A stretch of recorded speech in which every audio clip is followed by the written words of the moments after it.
Jana baada ya kuongelea mambo kadhaa, mojawapo ya hoja ambayo niligusa, nilisema kwamba Biblia inasema mwanamke tamaa yake itakuwa kwa mumewe naye atamtawala. Ikazua maswali kwa baadhi ya watu, wakasema sasa ukiongelea hoja ya kutawala, mbona kama inakuwa kidogo ni hoja nzito? Lakini ukweli wa Biblia uko pale pale, hatuwezi kuupindisha. Tatizo ni kwamba sisi tumejenga dhana potofu kuhusu kutawala. Tatizo ni kwamba mara nyingi tunapoongea habari ya kutawala, tunawaza vyeo, tunawaza ubabe, tunawaza mangumi, tunawaza makemeo.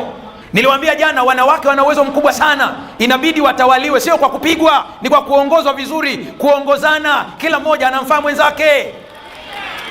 Ndio maana somo la leo linasema jitambue wewe kwanza. Kabla ya kuoa, kuolewa, jitambue wewe kwanza. Kuna watu wameingia katika mahusiano lakini kiukweli hawajitambui kabisa. Nimeendelea kukazia pointi hii na bado nitaendelea kuisema sana. Ndoa yenye furaha ni uamuzi. Yaani wewe ambaye ndoa yako ina mikiki, kaeni chini mwanze kujadili ninyi wawili. Anzeni kuangalia, yani anzeni nyewe wenyewe kusema, hivi tunavyoenda ni sawa? Hivi tunafika kweli? Hii gari inafika hii? Mkianza kubaliana ninyi wawili, ndipo muanze kuweka mikakati ya namna ya kurekebisha. Ninyi wenyewe msipokaa chini na kuikosoa ndoa yenu, msisubirie mtu mwingine awasaidie. Hakuna mwingine, ni ninyi wenyewe. Jitambue wewe mwenyewe kwanza. Kitabu cha Mwanzo sura ya 2 fungu la 20. Sikia maneno haya: basi huyo mwanamume akawapa majina wanyama wote wa kufugwa, wanyama wa porini na ndege wote wa angani, lakini hakupatikana msaidizi yeyote wa kumfaa. Biblia yako ya Kiswahili cha zamani ambayo umeizoea inatumia neno wa kufanana naye. Kwa nini leo nimeamua kutumia Kiswahili cha kisasa? Ni kwa sababu katika lugha ya asili ya Kiebrania kiukweli halikutumika neno wa kufanana naye. Hapana. Na ukiangalia katika lugha ya mkoloni wetu aliyetutawala Mwingereza, halikutumika hilo neno, imetumika neno suitable. Suitable sio ya kufanana, suitable ni ya kufaa. Sasa tuangalie maana yake ni nini. Ukichukua kizibo cha chupa ya maji ya Kilimanjaro ukaenda kuzibia chupa ya soda, je, kinaziba? Kwa hiki kizibo cha chupa ya maji ya Kilimanjaro kinafaa kwa chupa ya maji ya Kilimanjaro, na kile kizibo cha kisoda kinafaa kwa chupa ya soda. Anaposema wakufanana naye, ina maana kuna mahali mtu huyu mwanamume anapungua, mwanamke anakuja kujaza sehemu iliyopungua.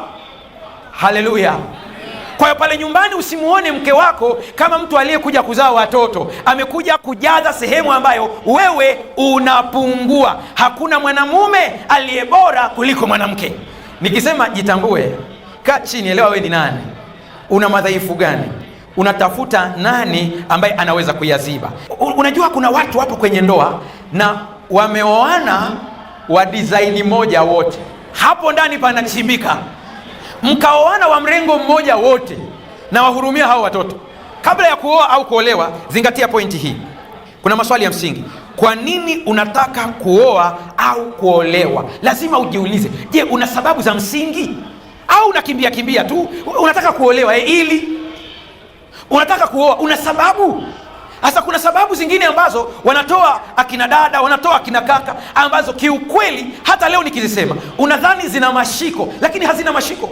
Kuna mtu ukimpa shilingi 100,000 sasa hivi hapa ataenda kununua basketi au redio.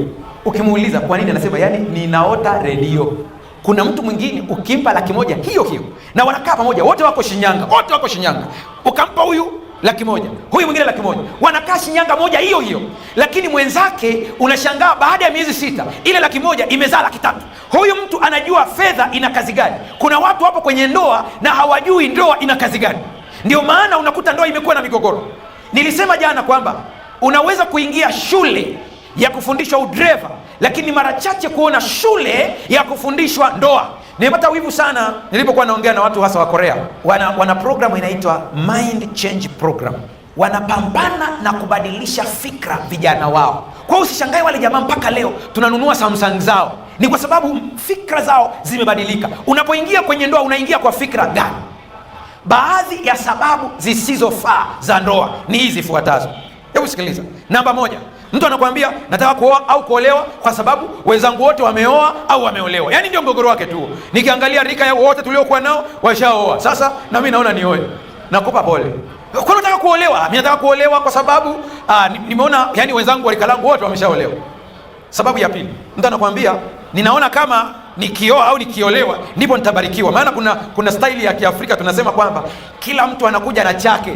Kwa hiyo naona nikioa nikiolewa maisha yatakuwa mazuri kidogo. Au mwingine anakuambia huyu ambaye nahitaji kumuoa au kuolewa naye ni mtu mwenye mali, ni mtu maarufu, ni mtu ambaye naona nikiolewa na yeye au nikimuoa nitakuwa na nafuu fulani. Kosa kubwa sana.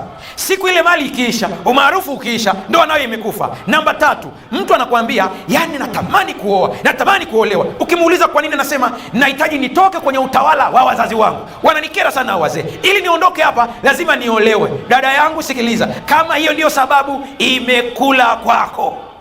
Yani ndoa utaiona shubiri ngumu kabisa. Namba 4, kuna mwingine anakuambia mchungaji, nahitaji kuoa. Kwa nini? Nataka niepuke zina. Nikwambie, kama hiyo ndio sababu, utaingia kwenye ndoa lakini bado hutatosheka. Hiyo sio sababu. Namba 5, mwingine anasema natafuta company. Yani nimekuwa mpweke sana. Tena nakwambia kabisa bwana, hii nyumba ukiingia hata usalimiwi. Kwa hiyo mgogoro wake anatafuta mtu wa kumsalimia. Namba 6, mtu anakuambia nahitaji kuoa au kuolewa kwa sababu naona nimekuwa mtu mzima, miaka imesonga. Na pozi hapo kidogo, maana kuna mtu ninamuokoa sasa hivi hapo. Miaka imesonga. Uliambiwa ni miaka mingapi ya watu kuoana? Ili andikwa wapi? Tatizo ni kwamba tunaongozwa na jamii zaidi kuliko Mungu. Nenda kamuulize mzee Ibrahimu, atakwambia mimi nikiwa mzee kabisa nilipata mtoto. Nenda kamuulize Sara, naye atakusimulia. Usikiliza, mimi nasema hivi, ni nukuu hii, inukuu ikae kwenye akili yako. Naomba uipigie mstari. Bora kuchelewa kuliko kuolewa na kichomi. Bora kabisa. Unajua kwanza ni kwa sababu hatuelewi. Haya maisha ya duniani ni ya muda mfupi sana. Eti uishi maisha ya duniani miaka 60, miaka 40, miaka 20, alafu ukose umilele. Hiyo ndio faida unayotaka hiyo? Na tulifundisha umilele hapa, isiyo na mwisho. Hiyo ndio faida unayotaka hiyo? Sikiliza, usiolewe au kuoa kwa sababu unajiona umechelewa. Wewe umechelewa, unawahi wapi? Waliowahi wako wapi? Unashindana na nani? Hii sio marathon. Zingatia. Namba 7, mtu anakuambia mimi hii kidogo, hii namba 7 nakwenda kuiongea. Naiongea kwa pozi kwa sababu nina uhakika wa 100%. Kuna mtu ataisikiliza na ataikataa. Sikukatazi kuikataa, nenda ukaitafakari, wewe ni juu yako wewe mwenyewe. Mwingine anaolewa kwa sababu amepewa mimba. Na najua kuna watu wanakazania hii, olewa na huyo aliyekupa mimba, huyo. Ni sababu ambayo haina mbolea. Kwa kila ambaye anakupa mimba unaolewa naye. Chunga sana. Namba 8, mwingine anaoa au anaolewa kwa sababu anasema nimemhurumia. Hujanielewa. Ngoja nianze na wanaume kidogo. Kuna wanaume wanajua kubembeleza. Usipokubali nikuoe, bora nife. Naenda kunywa sumu kabisa. Tena nitakufa. Kwani ukinywa sumu utabaki? Nitakufa kabisa. Na nikifa kwenye ile karatasi nitaandika kabisa kwamba ni wewe. Na kuna wengine ni wasanii. Kuna wasanii wanaigiza mpaka kanisani. Analia na chozi kabisa, analia kabisa na machozi kabisa. Mwisho dada anasema, kaka wa watu wamelia, basi na nimekubali. Kawaambie wazazi. Hata wanaume, kuna wanaume ambao wanaoa kwa huruma. Nimemhurumia dada wa watu kabisa. Yaani nimechunguza mateso anayopata pale nyumbani, nikaona tu bora nimchukue kabisa.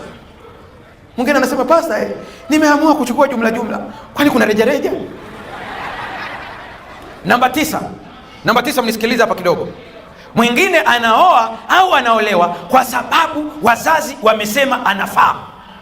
Wazazi wangu mlioko hapa, naomba mkae standby. Hoja ya kuoa au kuolewa, ninyi ni washauri tu, msiingilie haya mambo. Yakimshinda atakukumbuka wewe. Nakwambia mimi nayeongea na wewe sibahatishi, ni counselor, ni taaluma yangu, nimesoma. Natatua ya makesi kibao. Mtu anakuambia kabisa, mchungaji usione hivi nateseka. Mimi huyu mwanaume nilishaona dalili mapema, kwa sababu tunapoendelea nitawafundisheni dalili ambazo huzipuuzi. Ukiziona chukua tahadhari. Anakuambia niliziona dalili, ila mama akaniambia huyu ndiye anayefaa. Nikamwambia mama kabisa simpendi. Mama akaniambia mtapendana huko. Najua naongea na wazazi ambao walifanya hivi, wako hapa. Najua kabisa. Nakushauri, kabla mlango wa rehema haujafungwa kwako kwa njia ya mauti, ninakushauri jioni ya leo ukipiga magoti, mwambie Mungu nisamehe katika hii dhambi. Nimejua leo, nisamehe, nioshe. Atakuosha. Maana mikononi mwako umeshika damu isiyo na hatia. Maana huyu alienda kwa sababu ulimwambia. Chunga sana, hii sio sababu. Namba 10, mwingine anakuambia nataka kuoa au kuolewa kwa sababu nataka mtoto. Hawa ndio ndoa ikishakosa mtoto ni vurugu.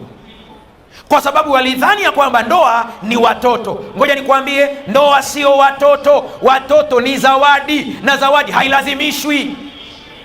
Umewahi kuona mtu anakazana kwambia kabisa, mimi mbona unipi zawadi, nipe zawadi, na ananuna kabisa, nipe zawadi? Hiyo itakuwa sio zawadi, ni madai.